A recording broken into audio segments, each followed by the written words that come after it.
Hi, everyone. I'm so excited to speak to you about my work at Fission and Attentively. First, a little bit about me. I've been honored by both the Root 100 and Fast Company for my work in digital activism. I've also been listed as one of the top founders in tech to follow on Twitter by Huffington Post and Black Enterprise.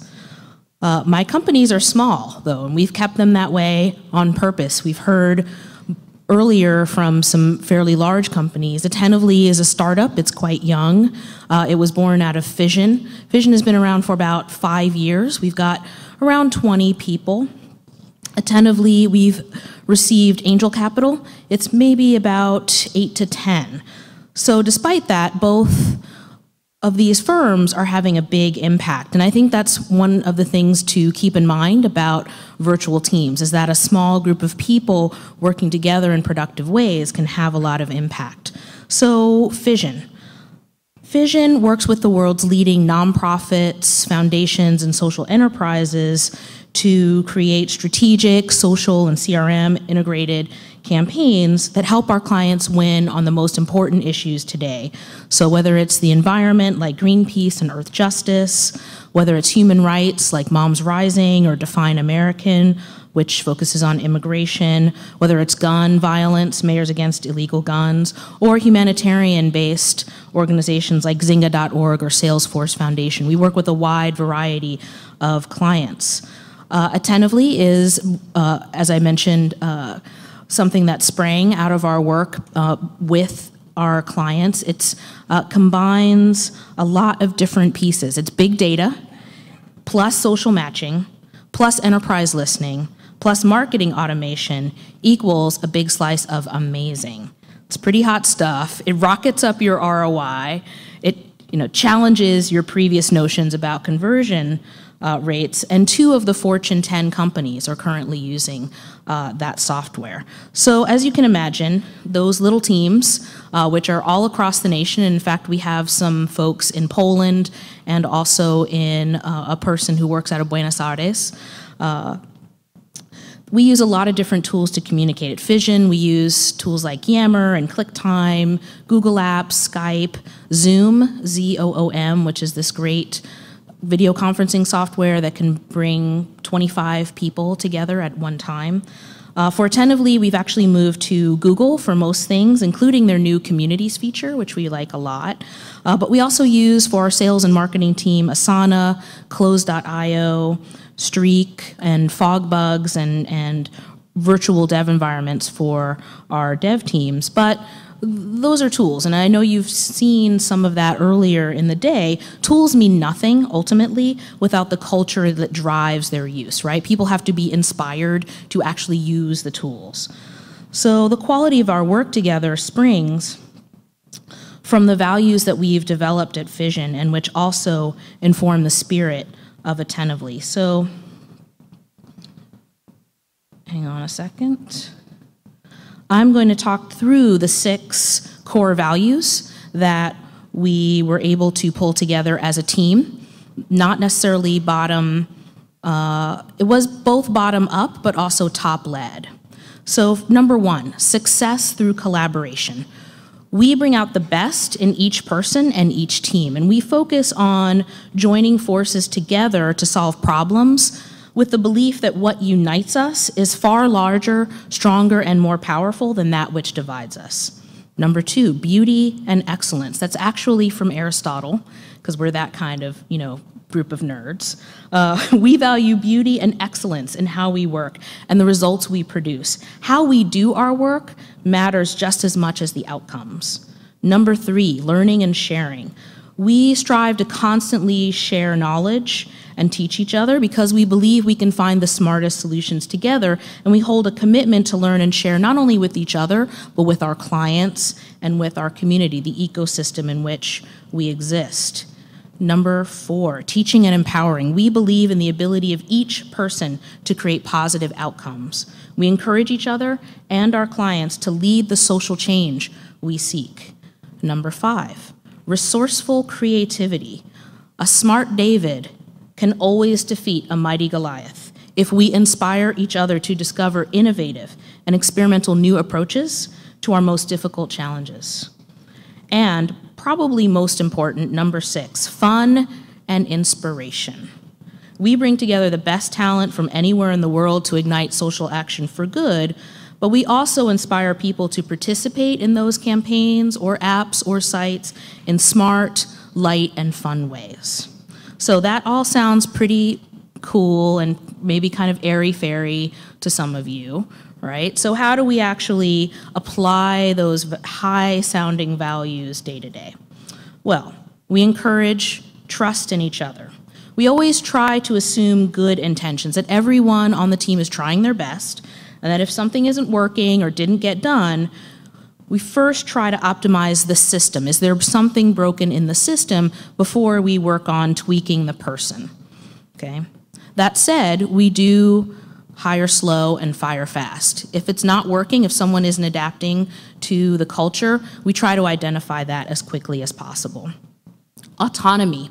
We encourage each team member to see themselves as a leader, whether it's a client relationship, a full site build, an app, a new code push, or a project. Each of those people has to see themselves as taking ownership of the project.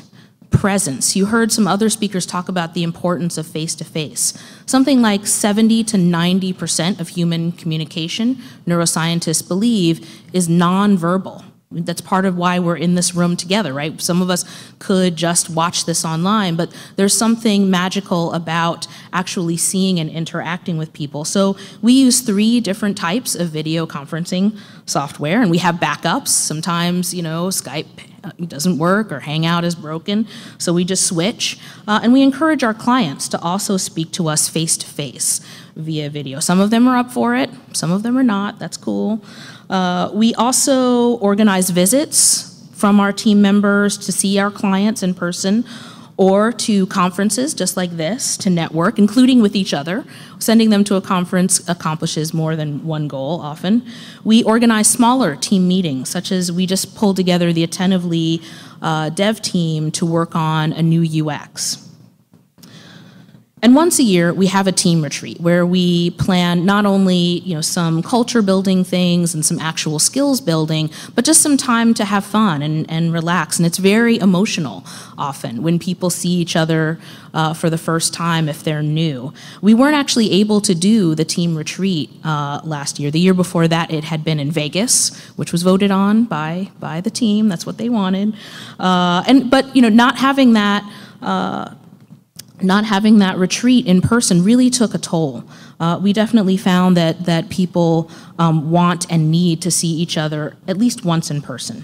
Accessibility is really important. Can we find you online somewhere? Can we see you on Skype? Is it green, the little checkbox? If I send you an email, am I going to get something back within the next hour? Day, week, what does that actually look like? Are you willing to answer questions if somebody, asks you a question, even if it's not about the thing that is your core responsibility? Are you just helpful? Collaboration. Can you work in a team and demonstrate that you have a willingness to learn and teach? Can you not only share ideas, but the credit that goes along with those ideas? Transparency. Can we see your work? Is it up in GitHub? Are you willing to share collaboratively on Google Docs and let us see what you're doing? Can I see your data on sales? Is that all available? Flexibility. We strive really hard to be nimble and to engage in experimentation. We want to be family friendly, both for moms and for dads. So how you manage your time is mostly up to you. What we care most about is the job. So if you're doing it from, your job from the Dominican Republic, or I was just in Paris, or your lake house because it's your 40th birthday, or at 4 a.m. because you couldn't get the baby to sleep, I don't care. We don't care. It's no problem. Just do your job and we're cool. Innovation and optimization. We're always looking for ways to see how we can do something better. We adopt new systems or a new tool, but we're not afraid to take another look and see if something better is out there 3 to 6 months down the road. Finally, a couple of things. We try to make it personal. We celebrate birthdays. We praise each other publicly. Yammer's actually really great for that. And we have a team call once a week. And we started off with highs and lows. So it's a little bit of a game. So the high, an example would be something that's personal about you that was great that week, right? So I just got back from Paris. I ate a lot of French food. That was fun.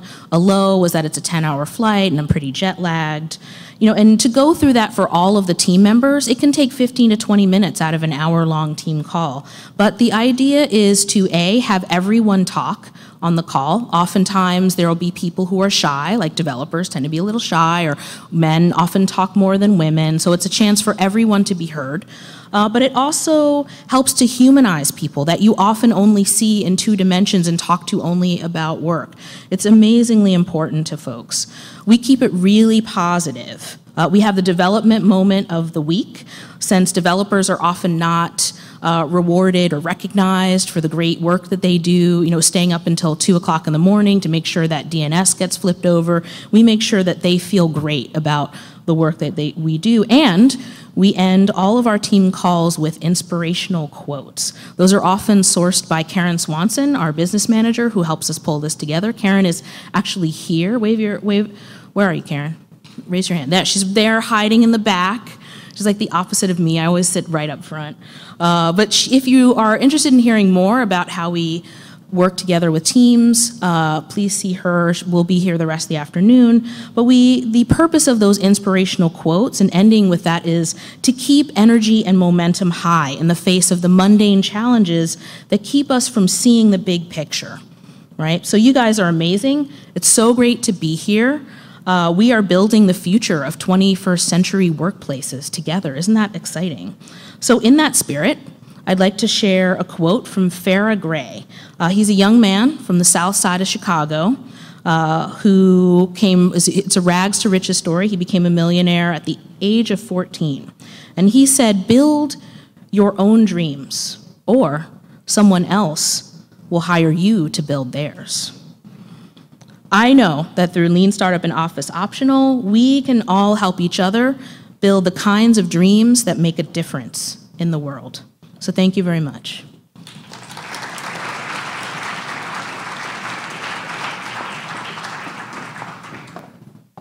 Thank you, Cheryl. I love the idea of that high-low round that might take 15 minutes out of an hour-long call, because it tells you something about what you're trying to do with a remote team. A lot of times that kind of communication just happens organically when you're there in person. But you have to really commit to it and make an investment in those connections when you're not in person. So saying that's worth the 15 minutes, I think that's really powerful, and it's something I think we're going to start trying. So thank you for sharing that. All right.